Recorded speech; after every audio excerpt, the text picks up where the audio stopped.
The next thing I'd like to talk with you about is mode of narration. Mode of narration constitutes an important decision that you're going to have to make in your writing right up front. And that's basically how you're going to tell your story, how it's going to be constructed. Let's look at mode of narration in detail. It's composed of three components. The first is point of view or POV.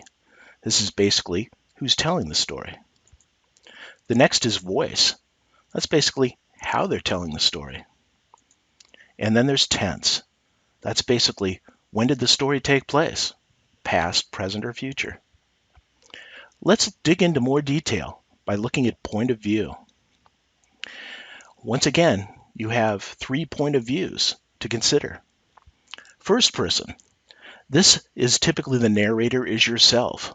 The word I pops up an awful lot. You're telling the story from your point of view. I ran to catch the train. Second person is rarely used, so we're not going to spend a lot of time discussing it. It would be you ran to catch the train. Third person, which is also very common, is he ran to catch the train. Here you're talking about another person. Now, third person is possibly one of the most common points of view in writing, but first person can give you a very intimate feel, can get you very close to the narrator of the story. After all, the narrator of the story is yourself. Whereas third person is more for gathering maybe large groups and stuff like that, getting in and considering what's happening to a large disparate group. Next, let's look at voice. And this we're going to look at in 2 pieces. First, what kind of voices can we use for first and second person?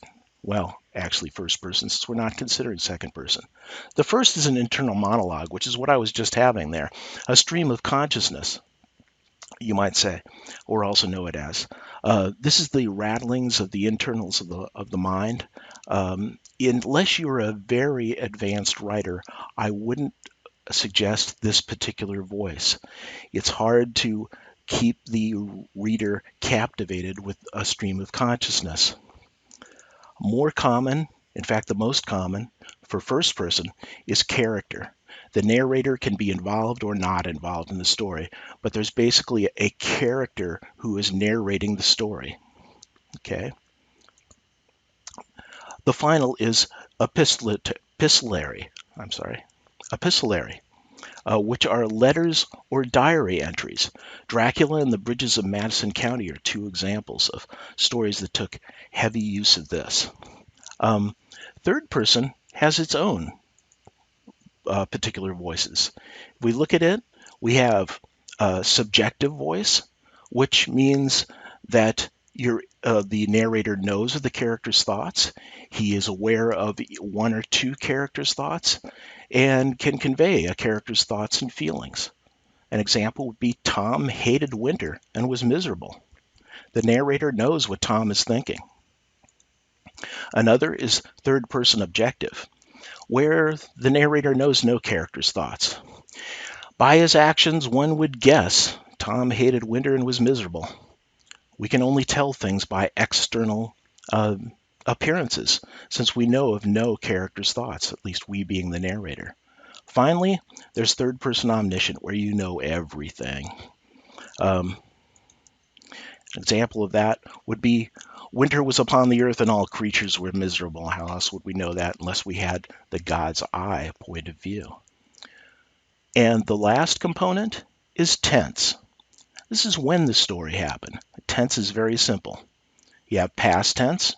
I ran to catch the train. I'm talking about something that happened in the past. Present, which is very uncommon. I run to catch the train. And future tense, which is very uncommon. I will run to catch the train. Okay, this is pretty easy. Past tense is the most common, and it's one that we're going to suggest using. That's the 3 components if you put them together. Now, if I've confused you, let's make things much simpler. There are 2 common choices in popular fiction. The first is first person character past tense. Here, the narrator is I, and you're telling the story from your perspective. You're a character that's either involved in the story or external to the story, and you're telling it in past tense, as the story has happened in the past. I had planned to kill myself that night, but I hadn't ruled it out either. I'm sorry, it's I hadn't planned to kill myself that night, but I hadn't ruled it out either.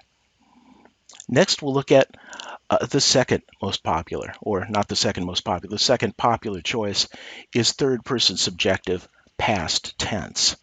Here, Tom hadn't planned to kill himself that night, but he hadn't ruled it out either. Here you're talking about a third person externally, and you're getting into his thoughts. You're being subjective about it, and you're writing in past tense.